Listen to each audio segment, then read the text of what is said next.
baik teman-teman, hari ini kita ketemu lagi di perkuliahan daring di pertemuan ke berapa hari ini? 9. Oke.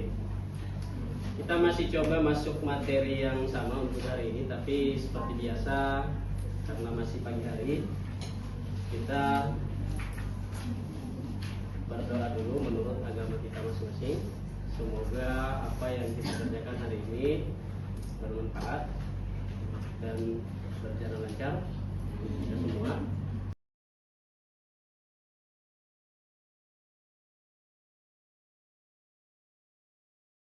Pemahaman teman-teman, Bapak coba ingin menanyakan ke teman-teman mengenai apa tujuan kita belajar informasi akuntansi diferensial.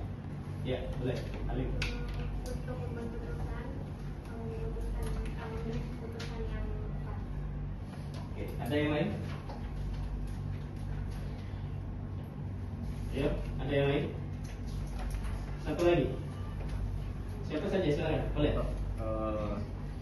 Untuk bisa memilah atau memisahkan biaya yang relevan dan irrelevan, lalu juga bisa memaksimalkan penggunaan sumber daya yang terbatas.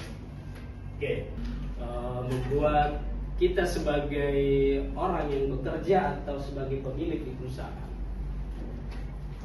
di mana pada saat di waktu-waktu tertentu atau di kesempatan-kesempatan tertentu perusahaan itu dihadapkan kepada hal-hal yang harus di mana perusahaan akan mengambil keputusan atau memilih sebuah alternatif yang di mana kita nggak bisa memilih asal pilih seperti yang dijawab oleh teman-teman tadi. Yang mana kira-kira yang paling tepat kepada perusahaan kalau kita bicara sebagai pemilik, atau yang mana yang paling tepat untuk kita sebagai pegawai yang ditunjuk untuk bekerja, yang sampai salah dalam mengambil keputusan.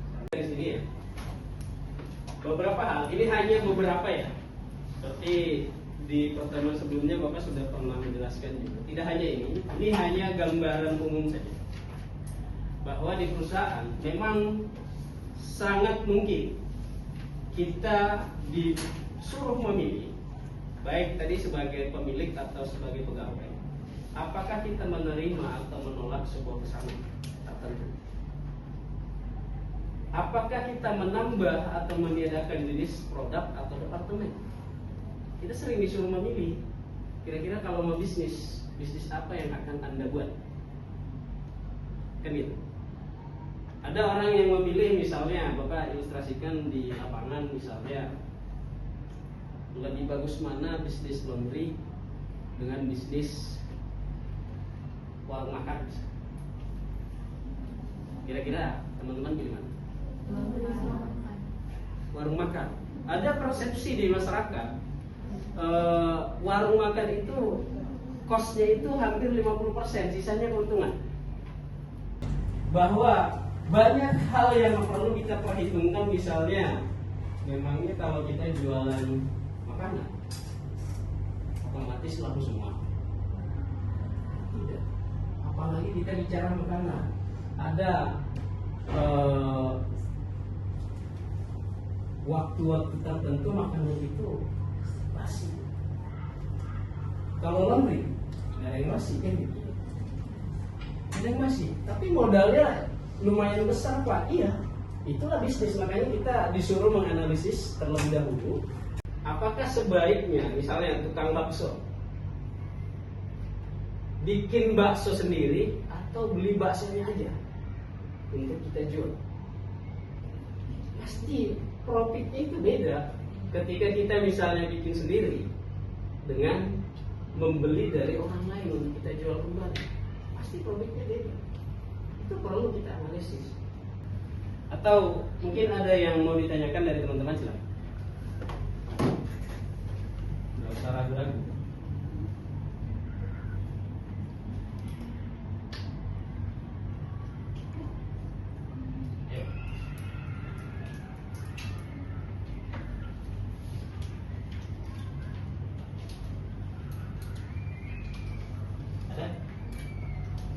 Sudah cukup jelas?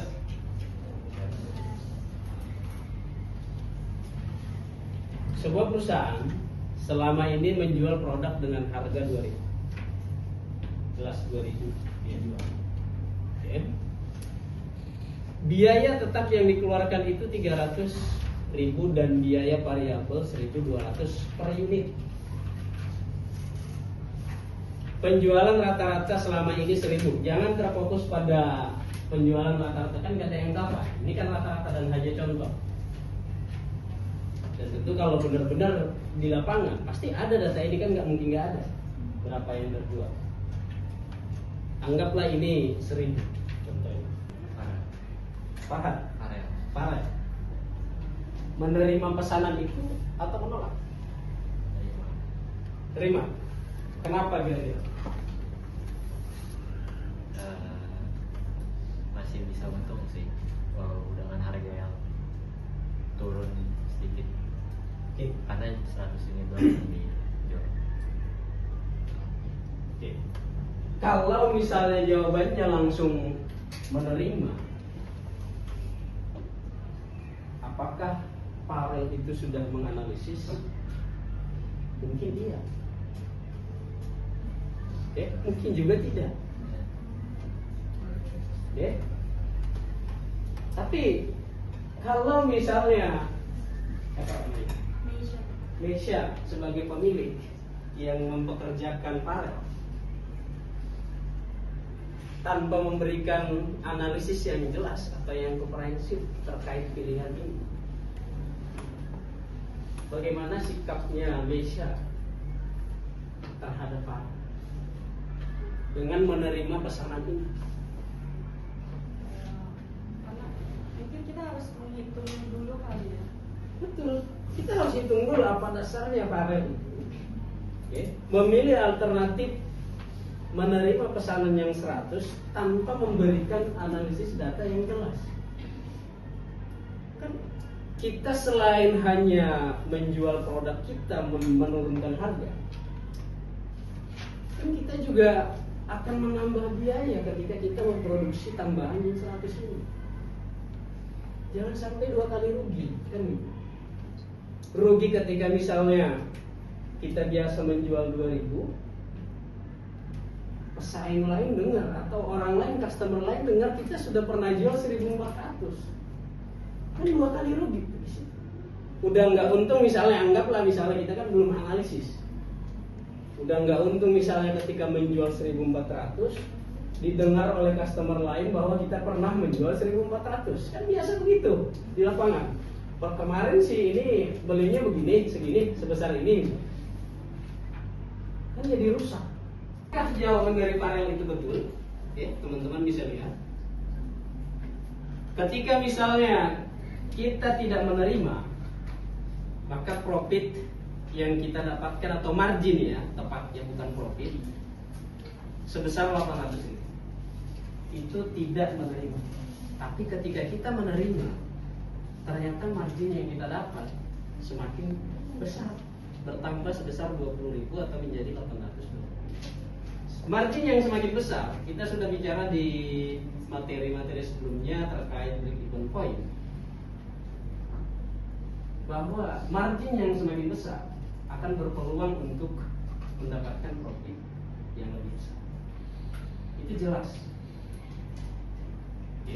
Maka apakah opsi dari Farel itu betul tadi? Betul. Tapi apakah Meisha senang kan tidak? Karena apa? Kan dia pemilik statusnya, perlu tahu alasan Farel itu. Dia punya jabatan misalnya apa? Ditunjuk untuk mengambil sebuah keputusan. Mengambil keputusan tanpa pertimbangan yang jelas. Karena hanya ada opsi misalnya terima tolak, terima. Kan nggak bisa seperti itu. Kejadiannya juga sudah terjadi. Sementara kosmetik itu kan baru gambaran. Yang menjadi opsi tambahan atau opsi lain ketika misalnya departemen pakaian itu ditutup. Ini hanya opsi, bukan sesuatu hal yang sudah terjadi. Memang kalau misalkan di anggaplah terjadi misalnya hal seperti datanya, oke, memang lebih menguntungkan departemen kosmetik. Tapi kan kita baru asumsi yang bisa dilihat di lapangan seperti itu kira-kira. Belum sesuatu hal yang pernah terjadi. Artinya ini lebih real sebetulnya karena sudah terjadi. Sementara ini kan belum, tapi punya gambaran seperti ini. Oke, maksudnya itu menjadi opsi yang perlu dipertimbangkan juga karena kan kira-kira lebih laku pakaian dengan kosmetik lebih laku mana sih kira-kira kan? Itu kan bisa kita lihat di kondisi tempat kita itu berbisnis seperti apa. Oke. Bagaimana kalau misalnya ada opsi lain? Misal menambah jenis produk atau departemen. Kita ganti misalnya departemen pakaian menjadi departemen lain dengan produk yang berbeda. Contoh dari sini produk pakaian. Ini hanya opsi tambahan. Diganti dengan menggunakan departemen kosmetik yang dimana ada taksiran informasi menunjukkan bahwa penjualan kira-kira 3 juta. Sementara tadi pakaian 5 juta. Tapi rugi kan gitu. Dan biaya variabel yang akan dikeluarkan misalnya 2.100.000, sementara biaya tetapnya 350.000. Ini bisa kita hitung loh ya. Kalau penjualan mungkin kita hanya menaksir, karena kan kita nggak tahu ya nanti seperti apa ketika itu dibuka, rame atau sepi kan kita nggak tahu. Tapi kan kita tetap bisa menghitung yang lain, misalnya bahwa kosmetik yang kita jual itu apa saja, kan ada harga. Dan kita mau jual berapa? Itulah biaya variabel, kita akan tahu dari situ. Dan biaya tetap juga bisa kita hitung kok. Seperti yang tadi, kita mengeluarkan biaya apa aja. Kalau tadi gedung ini kita sewa selama beberapa tahun, tentu itu bagian dari biaya yang perlu kita perhitungkan. Jelas ada datanya. Oke, jadi bukan sesuatu hal yang misalnya kita menerka-nerka tanpa ada alasan, kan jelas ada pasti. Yang mungkin kita hanya menaksir itu adalah penjualannya, karena kita kan nggak tahu ramai atau sepi nantinya. Oke, tapi anggaplah misalnya 20.000, 10.000-nya buat apa? Itu kalau laku semua kan gitu. Yang nggak laku bagaimana? Teman-teman pernah nggak lihat restoran-restoran itu membuang makanan sisa-sisa? Banyak, yang dibuang itu banyak. Yang dibuang itu banyak. Berapa kerugiannya kan itu dihitung nggak? Jangan lihat ketika laku 1 porsi 50% buat kita bilang. Oke. Kasih contoh seperti ini. Berat dengan kosmetik, bahwa kalau kita mengganti dengan kosmetik, ternyata profit kita itu semakin tinggi dibandingkan kita meneruskan departemen pakaian. Kok bisa Pak? Unsurnya kan tadi jelas. Ada penjualan, sekalipun tadi penjualan departemen pakaian itu lebih tinggi dibandingkan dengan kosmetik, tapi biaya variabel juga berdampak.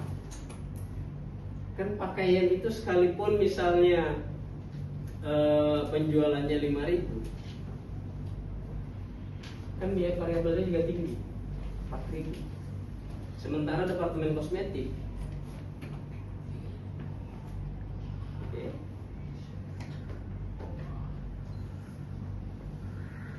biaya variabelnya itu rendah, tapi penjualannya juga rendah. Oke, yang perlu kita lihat di situ adalah biaya-biaya yang memang ketika sebuah opsi kita terima, kita bisa hindari atau tidak. Oke. Kalau tidak bisa kita hindari, disitulah perlu kita benar-benar harus menganalisis secara utuh, biar jangan sampai salah dalam mengambil keputusan apakah kita tetap menutup atau menutup. Oke, kalau kita masuk ke contoh ini, kosmetik, maka sebaiknya kita memilih kosmetik dibandingkan dengan departemen pakaian. Oke, sampai di situ ada pertanyaan dari teman-teman, silakan. Oke, teman-teman bisa baca untuk teoritis ini.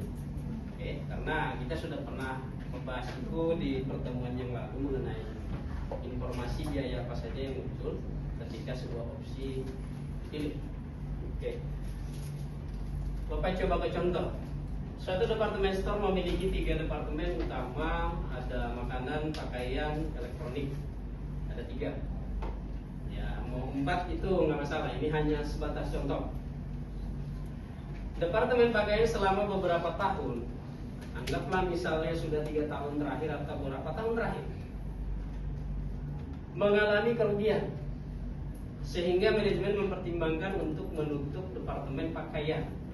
Analisislah apakah keputusan menutup departemen pakaian merupakan keputusan yang tepat ketika misalnya kita disuguhkan data seperti ini. Oke. Dari data ini menunjukkan departemen pakaian loss 50. Dengan catatan tadi ini sudah rugi beberapa tahun terakhir. Ini sudah rugi beberapa tahun terakhir. Kira-kira kalau ini siapa namanya? Nia. Karena udah jelas rugi beberapa tahun masih nggak ada improvement. Oke, karena alasannya jelas. Ini belum menganalisis secara utuh ya. Oke, Niar itu baru melihat dengan asumsi yang relevan tadi bahwa perusahaan ini sudah rugi 3 tahun terakhir. Oke, relevan alasannya. Oke. Rifki, Pak. kira-kira lanjut atau tutup? Menurut saya sih ditutup, Pak. Pertama emang udah jelas rugi kan selama beberapa tahun belakang. Terus dari margin kontribusinya juga cuma 1.000, sedangkan yang makanan tuh ada departemen lain yang lebih besar lah margin kontribusinya. Kalau dilihat dari biaya tetap sih emang yang terhindarkan lebih besar dibanding yang lain, itu sebesar 750, tapi biaya yang terhindarkan juga lumayan cukup besar, Pak, sebesar 300. Sedangkan kalau departemen makanan itu kalau dilihat sih itu yang paling meyakinkan sih ya buat diterusin. Jadi kalau untuk pakaian sebenarnya Sebaiknya ditutup. Ya, sebaiknya ditutup aja. Oke. Ada di antara teman-teman yang punya opsi melanjutkan? Ya. Gak usah ragu-ragu, salah kita perbaiki. Ada? Kira-kira? Kalau tadi 2 opsi itu semua menutup. Kalau tadi opsinya adalah dari teman-teman itu menutup karena tadi alasannya sangat jelas, karena mengalami kerugian 50. Disinilah kita mulai bermain mengenai informasi diferensialnya. Apakah benar? Pertimbangan yang sudah kita ambil itu betul. Ketika misalnya melihat departemen pakaian yang mengalami kerugian beberapa tahun terakhir, mengalami kerugian, sehingga perlu kita tutup dengan rincian bahwa di sini ada biaya, ada penjualan tentunya dari departemen pakaian, ada biaya variabel juga yang ada di departemen itu sendiri. Ada biaya tetap. Biaya tetap di situ dikategorikan ada 2 jenis. Ketika misalnya melihat dari sisi penjualan saja, departemen pakaian itu 5.000, sementara 2 departemen lainnya itu hanya 4.500. Ya kan? Satu hal, kita coba analisis lebih dalam dari situ. Dari dalam konteks kita perluas pembahasan kita, misalnya bagaimana arus kas.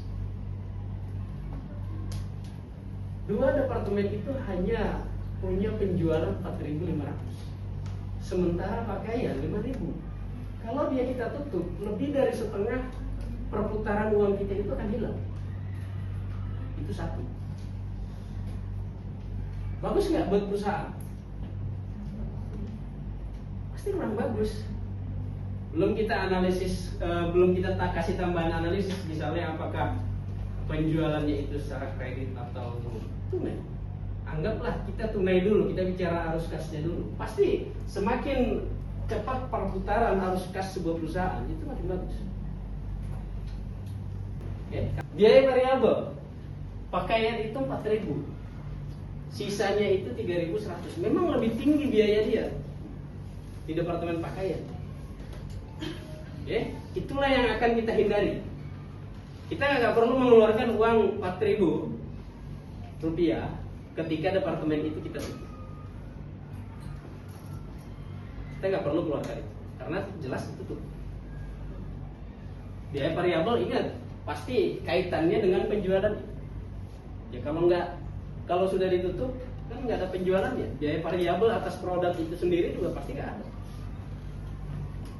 Berikutnya dari sisi biaya tetap. Yang pertama terhindarkan. Ini statusnya kita masih sewa. Kita sewa itu bukan per departemen, tapi kita sewa satu gedung ini. Maka itu kita nggak bisa hindari tuh biaya sewa untuk satu gedung ini.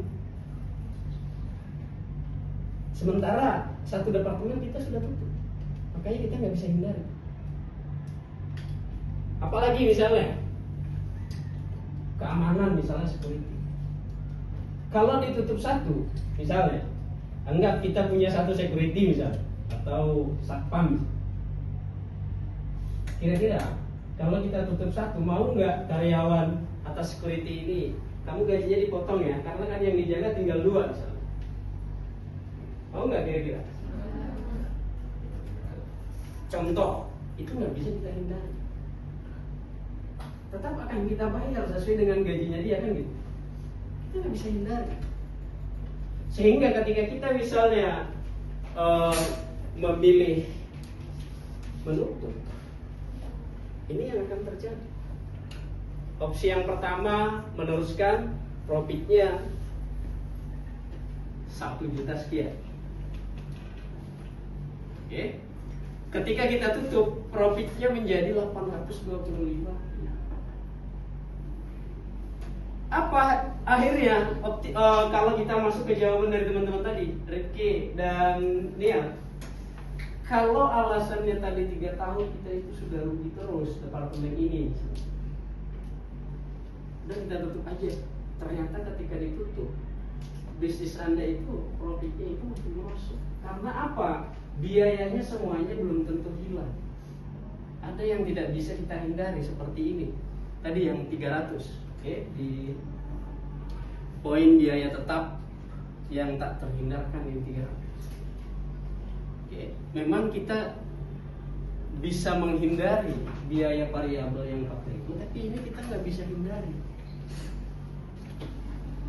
Maka profit yang didapat itu menjadi lebih rendah dibandingkan dengan kita meneruskan departemen. Oke, sampai di situ kira-kira ada yang kurang jelas? Boleh.